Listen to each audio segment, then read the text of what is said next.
and then paint in the direction that I see the markings on that leaf, not getting too heavy and involved with it. I like to keep my leaves quite loose, but I mean, each to his own. You do what you feel is right for you. But leaves often have a little bit more depth of colour where the stalk is, and also that particular leaf, and it's got some red going along the edge where the vein is as well. So again, another reason for painting one side and then the other is it will end up not looking so flat, whereas if you paint the whole thing, just turn the music down a bit.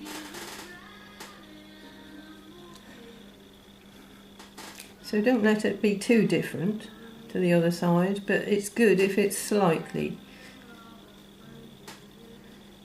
different to the other side, because then it doesn't look like a flat shape, but has, and they invariably do look different one side to the other because of the way the light will catch onto them. Okay, so I've indicated the leaves, the veins.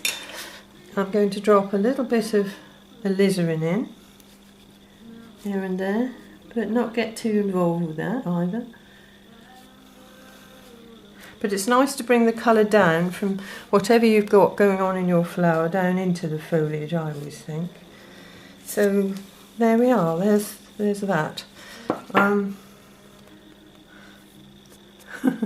I'll risk it.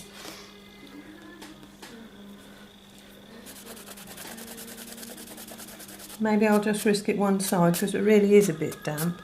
But you can now see where my little light veins have appeared over the top of my dark areas. But you will spoil it if you don't allow it to dry properly. But the reason I wanted to take it off and show you is because where I've got the light veins, I might actually just go in beside some of them and just make it a little bit darker so that those little stamens show up. Okay, and you can always draw a few more dark ones in as well if you need to. But anyway, I mustn't go on for too much longer. Let's see what the sky is doing. It's crinkled and it's still slightly damp, which is what I wanted. I wanted there to be some depth here. Oh, tech team will get that. Because what I just want to quickly show you is,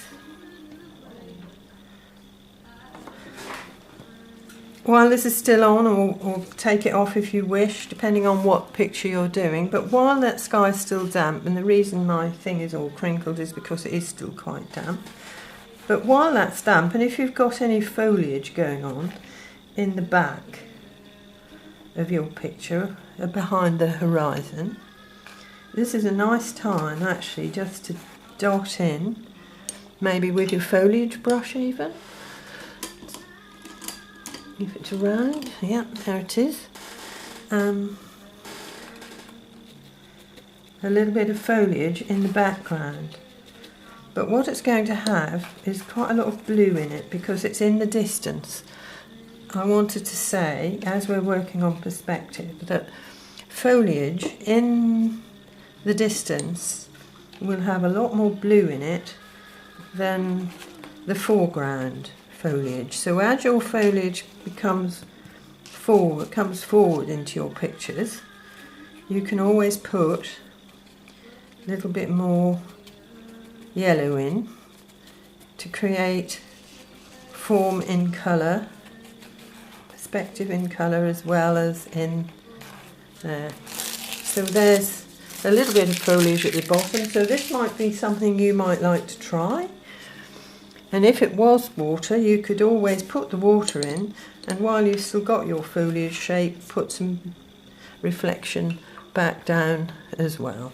Okay, but we've covered a reflection in water, but that's just showing you how in the distance, while it's still damp, it goes a little bit fuzzy, so that looks even more distant and helps with the perspective.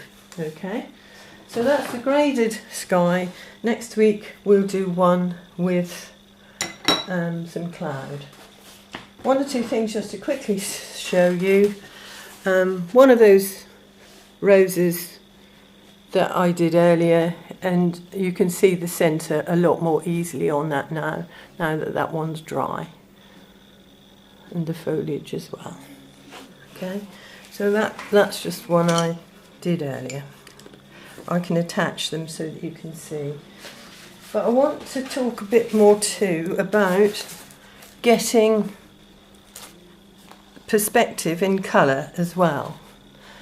This is why I've painted this peony, because my peony had quite a lot of depth at the back, and then it had some light in the centre here and a bit more depth again underneath, cast shadow from the petals above. So there was more blue going into my petals towards the back of my picture, and more blue underneath here and keeping it light in the centre. And the same thing with the leaves. There was cast shadow onto these leaves, so it had quite a